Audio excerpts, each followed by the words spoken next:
Hello, I'm Dr. Nina Kramer. And I'm Dr. Dennis Davis. So Dr. Davis, what is periodontal disease?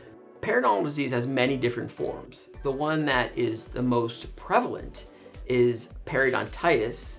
Periodontitis is an infectious disease of the gums, the bone, and all the soft tissues supporting our teeth. The process starts with bacteria, better known as plaque, that is accumulating at the gum level, and then it creeps down the roots underneath our gums, and then that elicits or starts a disease process that we know as periodontitis. And that infectious process occurs in approximately 70% of the patients over 65 in America.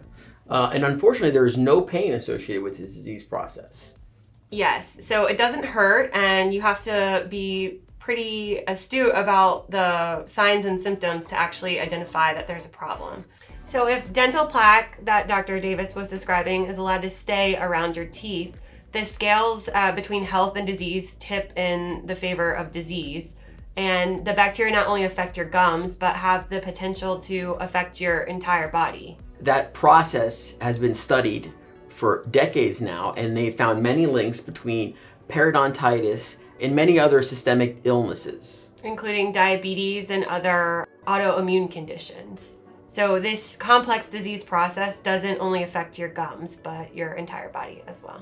So Dr. Davis, can you show me on the model what periodontal disease would look like? Yeah, what the dentist or hygienist is doing is they're taking this probe and they're gently going between your gum and your tooth. And in a healthy mouth, you're going to see that the bone level is properly right below the gums, and that probe just barely goes in. On a patient with advanced gum disease, you see that probe goes in even further, and you peel those gums back, and this is a model, and you see that the bone level is way down here, and all of this is brown stuff. It's called dead bacteria, called tartar. And this process is the infectious process that we spoke earlier about. And ultimately, your teeth become loose, they flail out, and you have to have them removed. Thank you for watching our short video today. If you have any further questions, please contact our office at 352-259-6799. Thanks again. Appreciate it.